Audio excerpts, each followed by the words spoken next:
in the kingdom next to himself. There's nothing that he cannot have or do. And when people see him, they're supposed to bow before him and to, in essence, worship. Is not the same as honor. And Mordecai is at the king's gate, which is a position of authority and of power. And every time Haman walks through the king's gate, which would be every day, at least once, the only person who is not bowing and scraping is Mordecai. And sometimes when we read this text, we think Mordecai is doing it because he's being rude. He's not being rude, because to him, honor is not the same as worship. And just like Shadrach, Meshach, and Abednego did not bow before a golden idol, so is Mordecai not bowing before Haman. Haman, an Agagite. And Agagites were people that Saul was supposed to destroy many centuries before. And he didn't.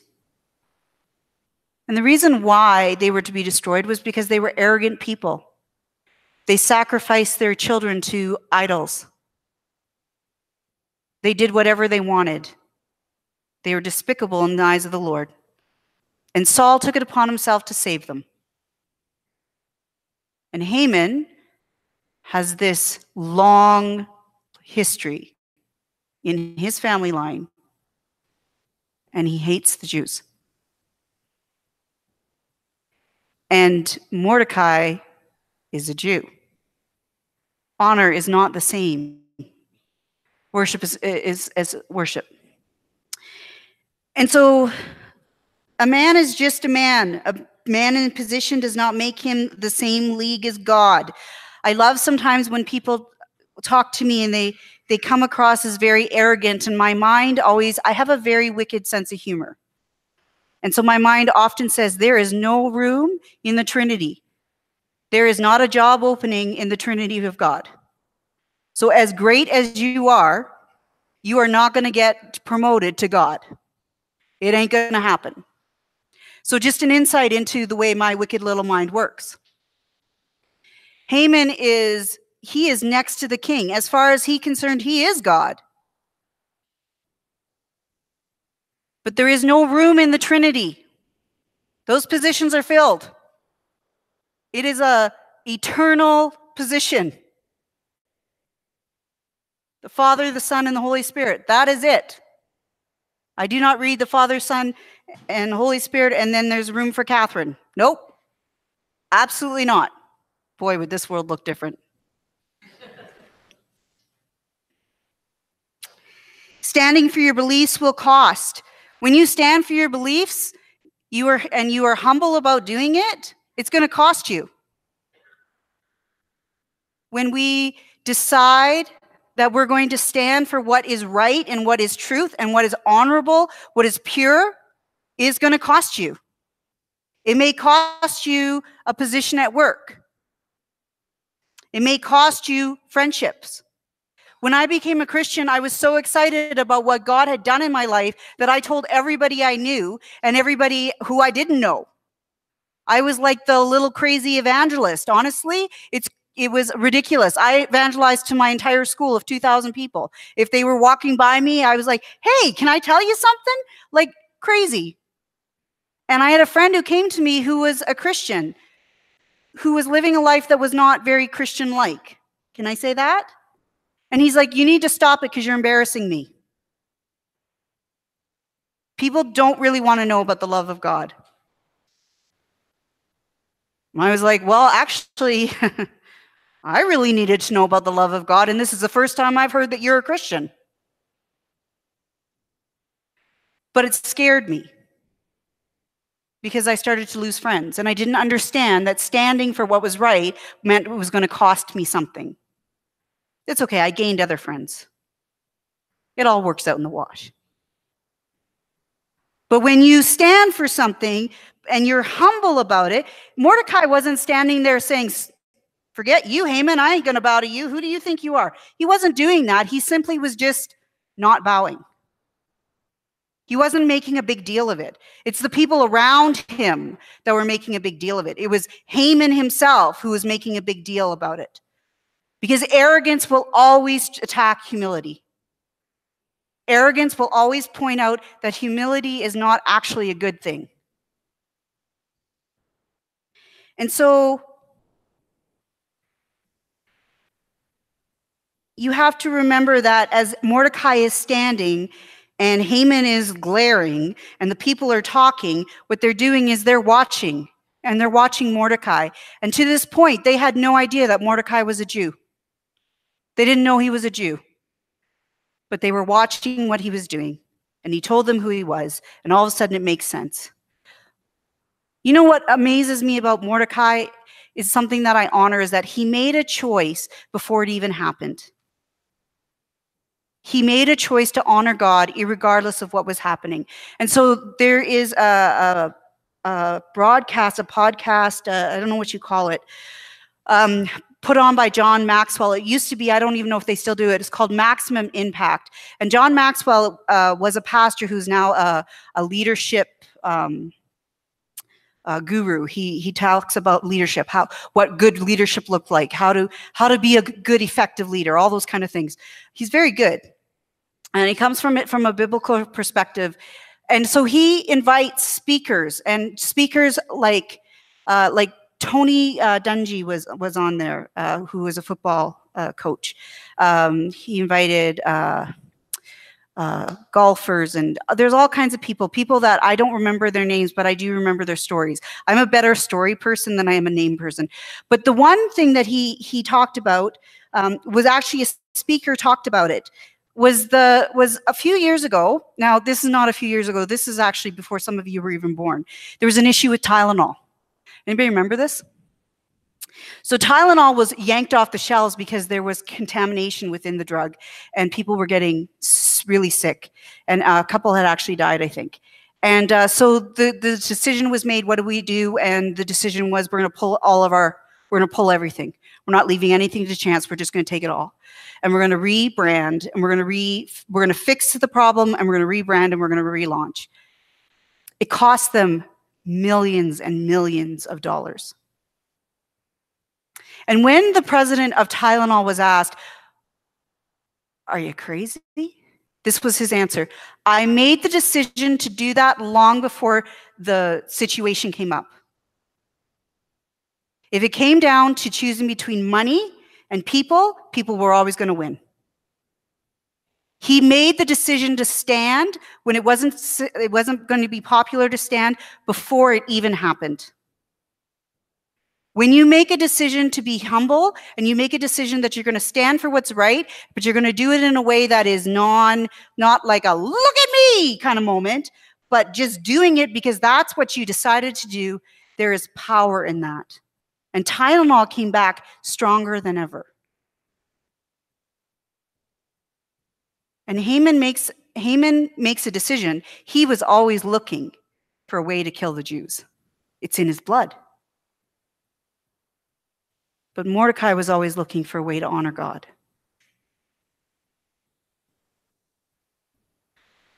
So arrogance leads to destruction. It doesn't matter whatever it looks like, arrogance will always lead to destruction.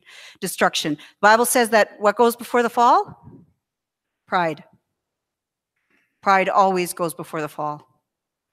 And some of you are thinking, I know some pretty proud people. I haven't seen them fall. It's coming. It's coming. Absolute power corrupts absolutely.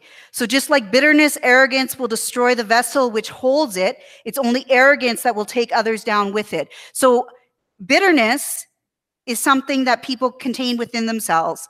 And the only thing that bitterness does is actually destroy the person that holds the bitterness. Does that make sense? You meet bitter people. They're not healthy people. They're not good people, right? But bitterness is not contagious.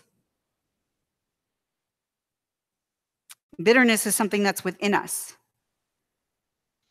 Negativity is contagious. That bitterness can come out in a negative way, but the bitterness itself is actually something that's a root within one person. Arrogance will take you down.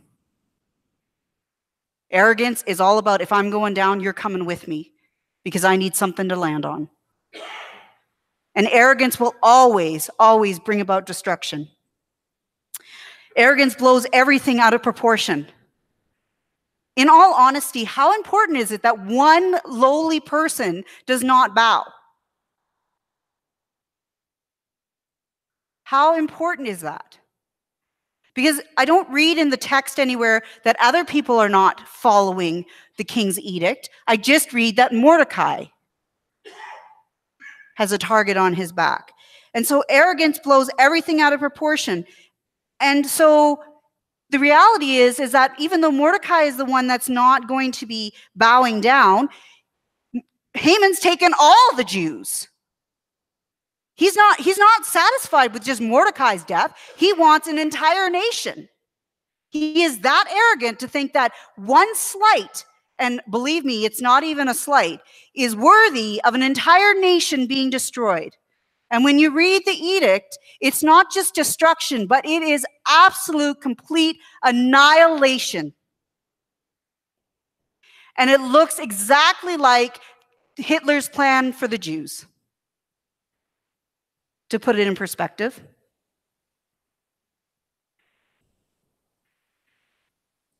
arrogance shades the truth in the bearer's favor. The Jews were not flaunting the king's rule.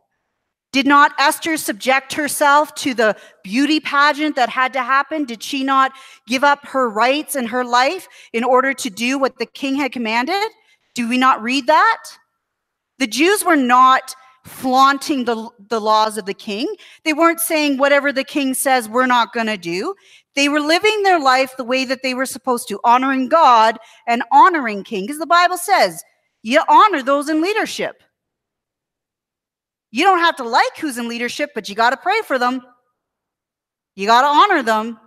And if there's a law, you got to try and follow it to the best of your ability.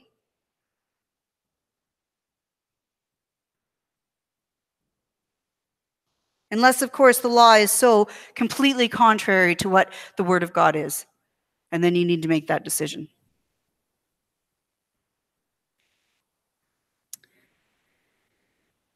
Humility and arrogance will always wage a great battle.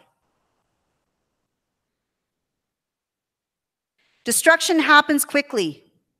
Once arrogance has its way, it will run down what it wants like a racehorse. Fast out of the gate, fast to the end. It doesn't wait. And it will run over whatever stands in its way. There have been times where a jockey has been unseated by a horse and has been trampled by the horses that come after. When a horse has blinders on and all they see is what they need to be, where they need to go, they go and they will take down anything and everyone in their way. And Haman, he's taking it. And he's going to destroy every man, woman, and child, young and old. And no one, absolutely no one is exempt. You know, even Saul saved some of the Aggites. But no one's exempt. Everybody will be destroyed. 9-month-old baby, too bad. 90-year-old woman, probably not living 90-year-old woman, but you know, too bad.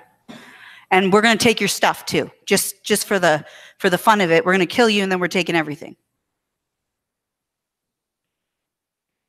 And so while Haman and the king are celebrating Haman's great plan, and this king who is just full of bad decisions are drinking. Notice there's a theme with this king. He always seems to be drinking. Alcoholism's not new. And they're partying, and the rest of the city, the entire city is like, what in the world is going on? Like, why would we destroy people like this? They're already a part of the kingdom. It wasn't like they were taking on a new kingdom. They were already a part of it. And everybody's bewildered, except for Haman, because he knows what's happening. And so as the edict goes out and as the Jews hear that their time is coming to an end, there's a great mourning that happens. And so much so that everybody starts to notice. And so Queen Esther, who is kept in a very beautiful but prison nonetheless, hears nothing about this. She has no idea what's happening, but she does get word that Mordecai is mourning, and he's wearing sackcloth, which is basically burlap. I don't know if you guys have ever rubbed that on your skin, but it is not comfy. Burlap underwear, gives a whole new word to chafing, just saying. And he's covered in ashes. So just in case you missed the burlap, there's ashes everywhere. And he's refusing to eat, and he's mourning the way that they mourn.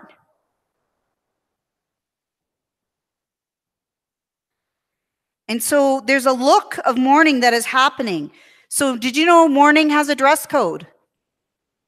In the Jewish times, it was the sackcloth, it was the ashes, it was the ugly face, it was all the grossness of mourning. But we have mourning things as well, don't we? What do we wear to funerals? Black, white, sometimes, right? Put armbands,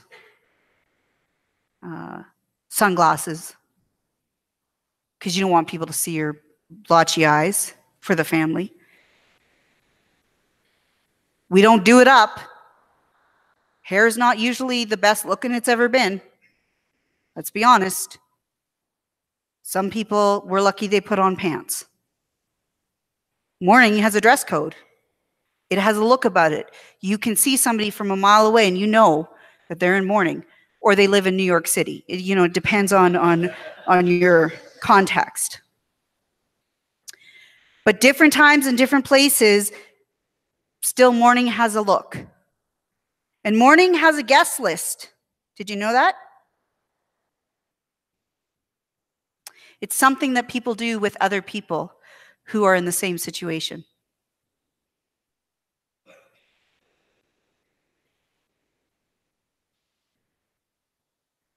But it makes other people uncomfortable. When people are sad or when people are in mourning, it makes other people uncomfortable. Often I hear, I don't know what to say. Oh, don't say anything. Sometimes presence is more than words. Actually, can I give you a little bit of advice? If you're ever in a situation where you are at a funeral, don't say anything. Say, I'm sorry, and move on. Don't try and explain how you're sorry. Don't explain how God is good in spite of this. Don't tell people that is God's will. Like, please don't. Please don't. Just say, I'm sorry, and move on. Because the damage that people do.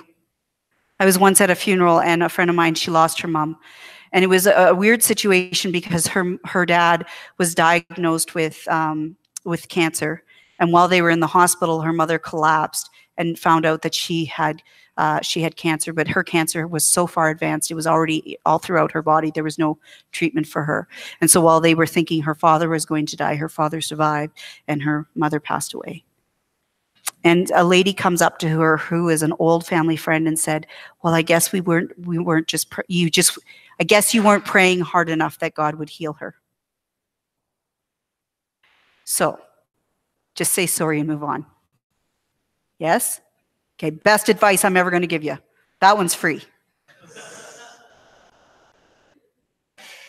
But mourning has people, and as much as people are uncomfortable, mourning is also individualistic. It's not 3 days and you're done mourning. Mourning happens as long as it needs to happen. If it's 20 years later, maybe we need to have a conversation. But mourning happens on an individualistic plan. Some people can mourn quickly and process quickly, and they move out of it quickly. And not that they forget, but they're able to deal with whatever the situation comes. And some people have to stay in a state of mourning for a while. And it's important to mourn. You never want to rush somebody in mourning. 20 years, that maybe we need to rush you a little bit. But 20 days, not so much. But mourning is an individualistic thing. How are you going to mourn? People mourn very differently. Some people eat. Some people cry. Some people do death-defying acts like bungee jumping and jumping out of planes and mountain biking.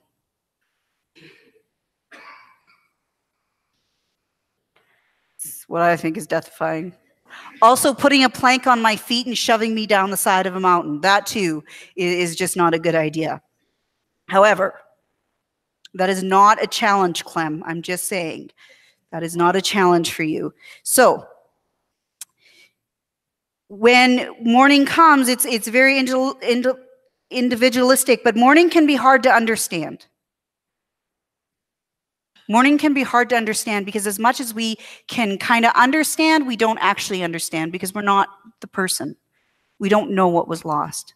We don't realize what was said or not said. We do not live in that person's skin. And so, because there was no context for Esther, she had no idea what was going on. She didn't understand what was happening with Mordecai. So what does she do? She tries to do her best. She does what any loving, caring family member is going to do. I'm going to send you new clothes because apparently there was something wrong with your old ones. And I'm going to send you food. And I want you to dress yourself up and clean yourself up and eat. And then you're going to be fine. Because isn't that what we tell people? You want to feel better, look better. Brush your hair. Take care of your teeth. We got 2 dentists in the congregation today. Find one of them. They'll help you. Right? Put clothes on. I love me some pajamas. I love me some pajamas. But I'm guaranteed if I'm in pajamas all day, man, I feel like lazy and I get like sad. And put clothes on. It's okay if your clothes feel like pajamas. I happened to be wearing pants this morning I had to look at twice because I felt like I was wearing my pajama bottoms. And I thought that would be very cute. I've done a couple of crazy things in the 6-7 months that I've been here. That would not be one of them. But you got to put some clothes on. And so when knowledge happens, so as Esther doesn't know anything, and as she finds out, Mordecai sends her a message and goes, okay, girlie, here's what's happening. Your people, they're being killed off.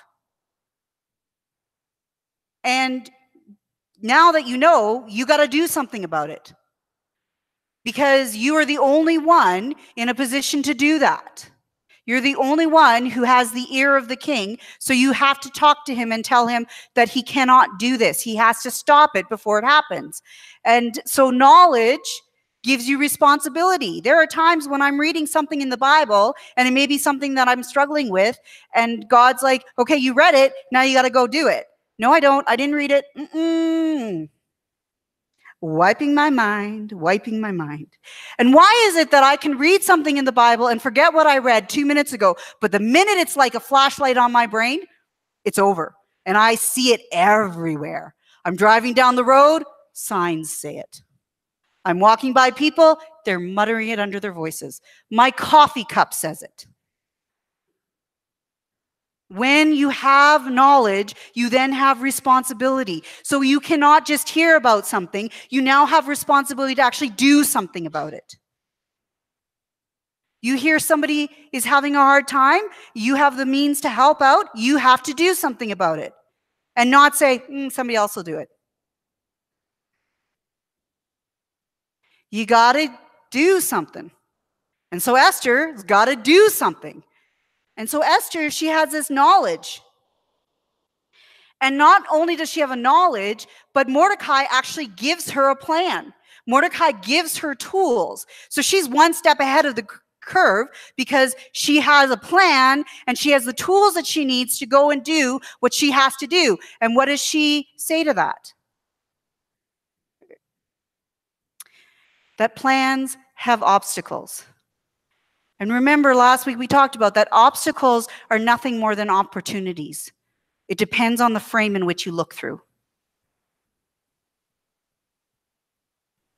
Obstacles are opportunities. Because we serve a God who is a God of opportunities, not a God of obstacles. And your obstacles that you are seeing that may be opportunities are actually in your way because God is trying to teach you something about overcoming. God is actually trying to teach you something about having faith. God is trying to teach you how to get your butt out of the boat and start to dance on the water. Obstacles are opportunities. But at that moment, Esther's like, hang on a second, uncle. I don't know if you know this. It's my turn to enlighten you. But if I go to the king and I'm not called for by the king, I'm going to die. Unless the king holds out his scepter, and then I may live. But here's the problem that you may not know. So let me give you some information. I haven't been to see the king in 30 days. So what that tells me, or what that indicates to me, okay, so again, here's the opinion flash, right? The opinions expressed here are those of me and not of anybody else, is that there's an issue between the king and Esther, and she's been kept away from him. So the fear that she's feeling isn't that she has any idea, she knows what she has to do, but that the chances of her dying are actually have increased greatly. Because whatever has happened, she's not sure what her favor is with the king right now. So it's not her being afraid, per se. It's her enlightening Mordecai. It's not her shirking her responsibilities and duties, because one thing we've learned about Esther so far is that she's not a shirker. She does what she's told. She honors her uncle. She honors her king. And so there are consequences and consequences, because to approach the king means death. And really, that's all the outcome she really sees at this point. Doesn't say what has happened, but it does mention that it's been a while since she was called for. And that is not normal. And so the problem with consequences is that positions always have consequences. So those of you who want to be the boss, that's great. But I guarantee you have no idea how much work your boss has to do. I can almost guarantee. You may look from the outside and think, yeah, I know what they have to do, but you don't, because you don't know the battles they have to fight. You don't know the people they have to deal with. You don't know the situations or the pressures that are upon them. And a good boss, you will never know what that looks like, because they don't show you. They do their job. And so as positions have consequences, Esther, she's the queen, right? Queen. We have a queen. Our queen can do whatever she wants. She wants to raise 7,000 corgis and have them jump around her. She can do that. She was in the news the other day because she was on horseback and she's over 90 years old. And they're like, the queen still rides a horse. My day is so much better now that I know that. But Esther is a queen, but she's got no power. She's nothing more than a pretty little trinket for the king.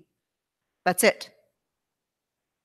But she's in a position that other people want, even though it doesn't mean anything. And so she's in a position, and she's a Jew. And Mordecai reminds her, you may think that you're going to escape this because you're the king's plaything, but you're not going to escape it because you're a Jew. And the edict says that every woman, every child, every man will be destroyed. You don't escape because you're the queen. And if Mordecai is, I'm your uncle, you better believe somebody's going to put them 2 to 2 together. And some jealous person is going to say, she's a Jew, why is she still living? So she's in this very interesting position, because she goes to the king, she may die. She doesn't go to the king, for sure she's going to die. So positions have consequences, and position brings responsibility. So Esther was the only one in a position to speak for a nation. There were no wise men. There was no advisor. Mordecai himself could not approach the king, especially because he was in mourning. The fact that he was in mourning at all would mean that he was absolutely not allowed in the king's presence. So he's not allowed to go. And so Esther comes to a very quick decision, or as quick as it takes for them to exchange. And she realizes that her position requires sacrifice. And so Esther must rise to the position she has been given. She must rise to the courage that she must find within herself, and she must rise to the purpose that she has been placed for. So just as Jeremiah 29:11 says, for I know the plans I have for you, plans to give you hope and a future. She must rise to the purpose that God created her for. Because as Mordecai pointed, for such a time as this. A few weeks ago, John Albiston was here and he preached that and he said, you may be here for such a time as this. It is not by accident you are where you are. You may think, I'm not really anywhere. Yes, you are. You're in the perfect position for God to use you. You just don't know it yet. And the obstacles you see around you are not actually obstacles. They're opportunities for God to begin to use you for the purpose that he created you for. And Esther now is chosen to walk into that purpose. She's chosen to walk into the courage that she needs. She's chosen to walk into the faith. And what does she say? You need to pray. Love it. You need to pray. As long as I'm here, as long as God gives me breath, I will tell people, you need to pray. Because prayer is the only thing that opens doors. Prayer is a way of us stepping out, and so we step out so God can step in. If you stand still, what is God going to do? He might put his big old foot in the back of your backside and give you a kick. But more than likely, he's not going to move because he's waiting for you to take that step, that one little step that says, okay, I'm going to put my trust in you. And then he will step in and you step back and look at all that happens. Obstacles are opportunities. And you need to learn how to see them. You need to learn who God is. Because God does not put you on this earth to fail. He does not put you on this earth to do nothing. And you may think that your part is so tiny, you have no idea what your part is. And you won't know until you get to heaven.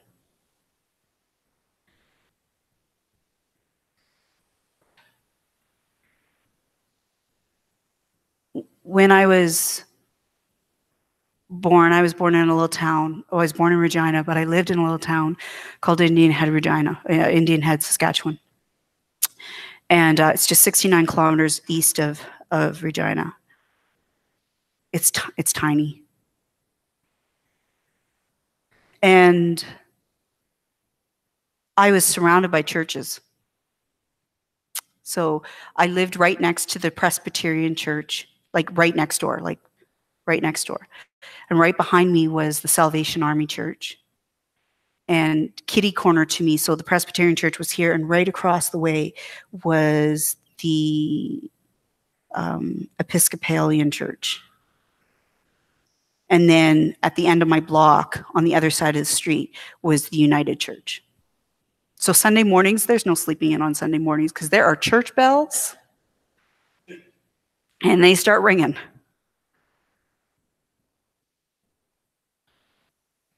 I had to move from my tiny little town of Indian Head, Saskatchewan, to the city of Mississauga, which is about 1.3 million people.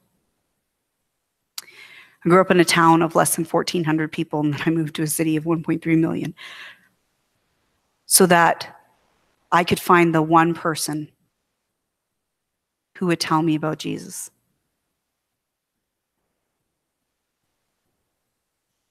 And it may not have mattered to them, but it made an eternal difference to me. So what?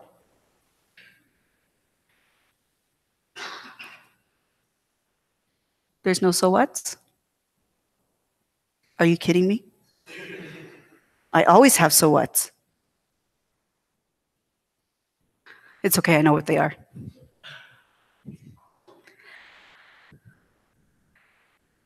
What is your position? Do you operate from a place of faith, or do you operate from a place of fear? See, faith will tell you that I can do what I'm called to do. Fear will tell you you can't do a thing. Do you operate from a place of faith, or do you operate from a place of fear? Do you take your position lightly, or do you understand that you're here for such a time as this?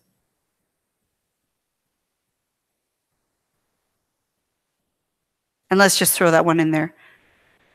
Do you look at obstacles or do you find the opportunities?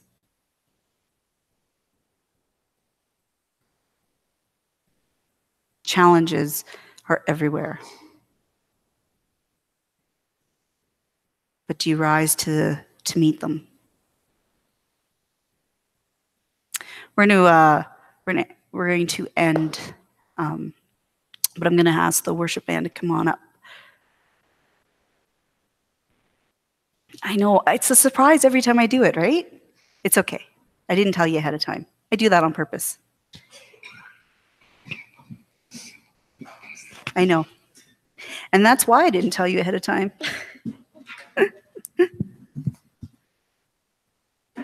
We're going to pray. We're going to sing. You're going to worship. If you need to leave and worship goes on longer than you intend, that's okay. But just do so quietly.